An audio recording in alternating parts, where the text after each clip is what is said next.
Assalamualaikum, I'm Hafza Aliza Yaqub. Welcome to my YouTube channel Psychological Learning with Aliza Yaqub. Today we study on promotional strategies in marketing research. यानी कि market के अंदर marketing research के अंदर जब किसी भी चीज़ का हम कोई नई प्रोडक्ट बनाते हैं, कोई नई प्रोडक्ट को लॉन्च करते हैं, तो उसकी प्रमोशन के लिए कौन कौन सी स्ट्रैटेजी जो है वो हम यूज़ कर सकते हैं, ये कौन सी स्ट्रैटेजी जो है वो यूज़ की जाती हैं, या किस तरह से जब हमने अपनी मार्केट के अंदर अपनी एक प्रोडक्ट को इंट्रोड्यूस करवाते हैं तो उसे किस तरह से जो है वो प्रमोट कर सकते हैं, उसे लोगों के सामने जो है हम उसकी मार्केटिंग कर सकते हैं। आज हम उसे डिटेल में स्टडी करते हैं।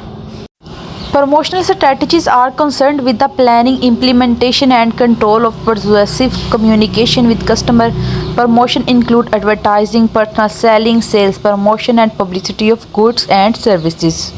यानी कि जब हम एक प्रोडक्ट नई कोई प्रोडक्ट बनाते हैं तो उसकी प्रमोशन के लिए क्या किया जाता है, सबसे पहले एक प्लानिंग की जाती है। यह सबसे पहले प्लानिंग की जाती है कि कौन सी प्रोडक्ट बनानी है, कौन सी प्रोडक्ट जो है वो हमें ज़्यादा बेनिफिट दे सकती है, कौन सी प्रोडक्ट की जो कस्टमर है उन्हें ज़रूरत है, जो आजकल जो है वो ज़्यादा सोसाइटी के अंदर इन है, किस चीज़ को जो है वो ज़्यादा लोग चाह रहे हैं, वो प्लानिंग की जाती है। एक प्रोडक्ट को बनाया जाता है, दैन जो है उसको इम्प्लीमेंट किया जाता है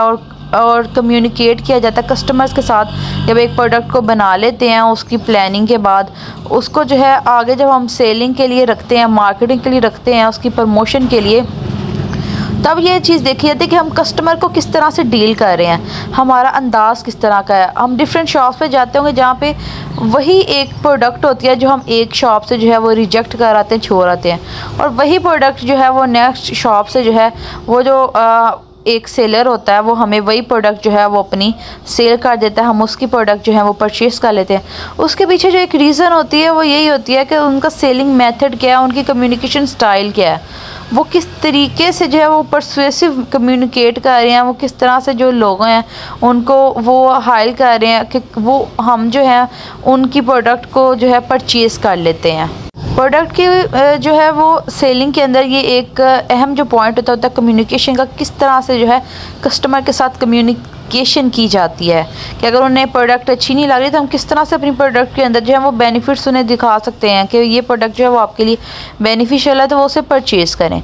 प्रमोशन को जो है वो डिफरेंट तरीक़ों से किया जाता है। एडवर्टाइजमेंट की जाती है, डिफरेंट फ्लायर्स, एड्स वगैरह जो है वो टीवी के ऊपर चलाई जाती है, कमर्शियल्स जो है बनाई जाती हैं एडवर्टाइज़ करने के लिए, ब्लॉगिंग के अंदर जो है उनको जो है उनकी प्रमोशन की जाती है। इस तरह जो है वो पर्सनल सेलिंग के ज़रिए जो है, इसके अलावा डिफरेंट बैनर्स बनवा के लगवाए जाते हैं, डिफरेंट जो है प्रोडक्ट्स के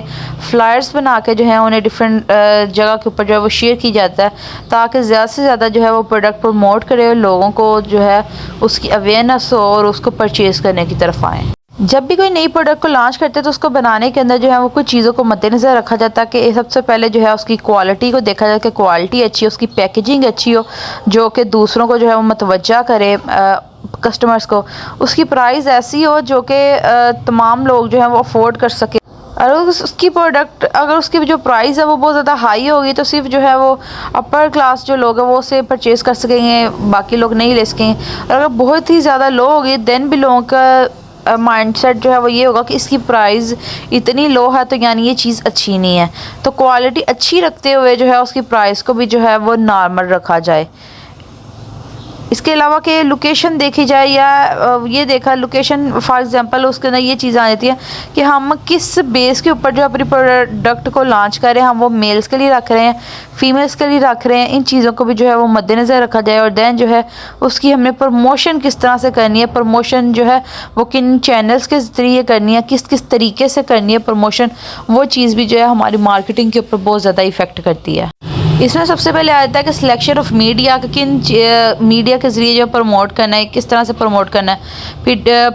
टाइप्स ऑफ प्रमोशन स्ट्रेटजीज़, किस किस तरीके से प्रमोशन की जा सकती है, किन मोड्स के ज़रिए जो है वो एडवर्टाइजमेंट की जा सकती है, और पब्लिसिटी जो है प्रोडक्ट की किस तरह से की जाती है। अब हम फर्दर डिटेल में स्टडी करते हैं।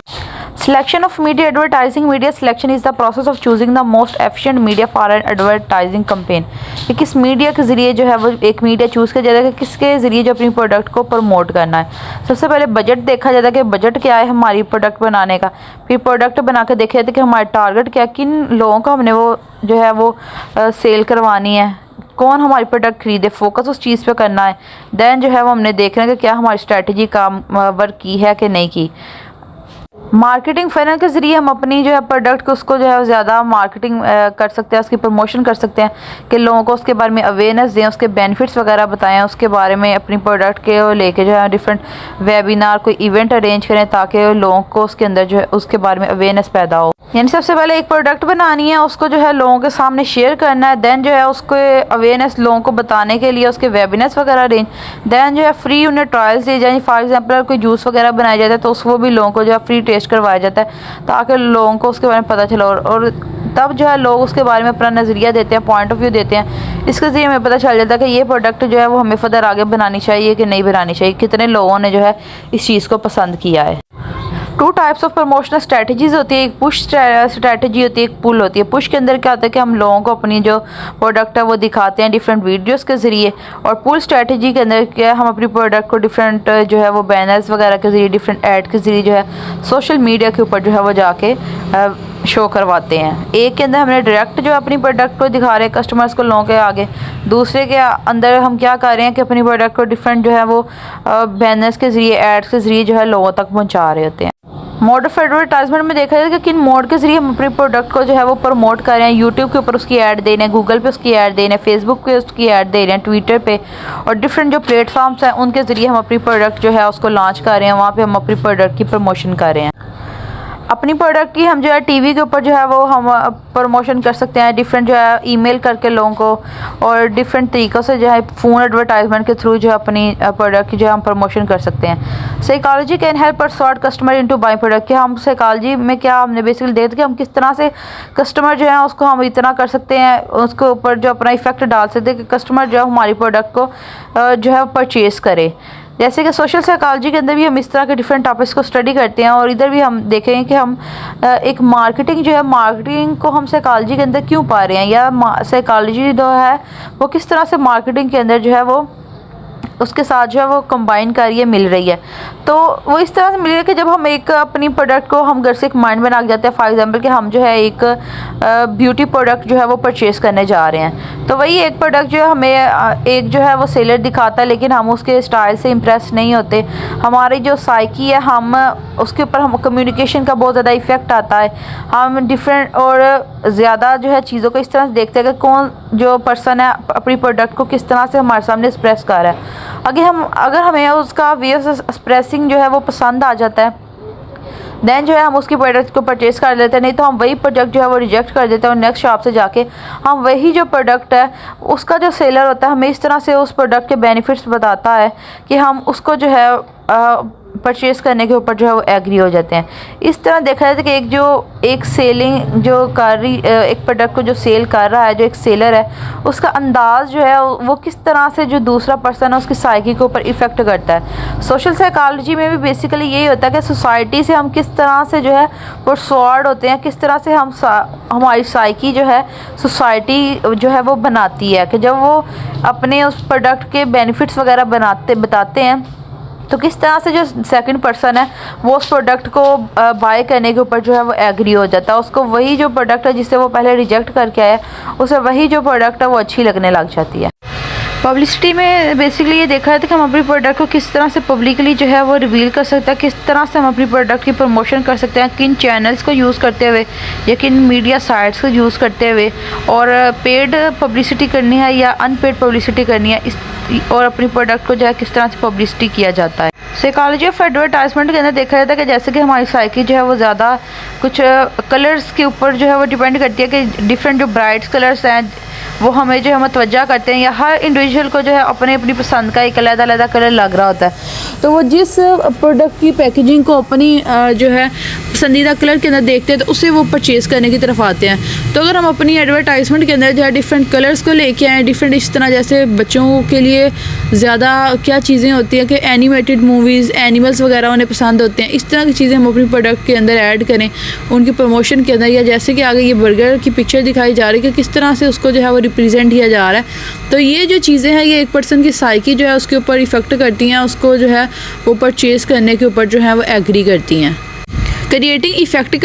एडवर्टाइजमेंट, इसमें इस तरह के जब सबसे पहले हमें पता हो कि हमारा बिजनेस क्या है, हमारे कंपटीटर क्या है, उनकी प्रोडक्ट क्या है और हमने उनसे बेहतर अपनी प्रोडक्ट बनानी है तो उसके अंदर क्या क्या चीज़ें होनी चाहिए।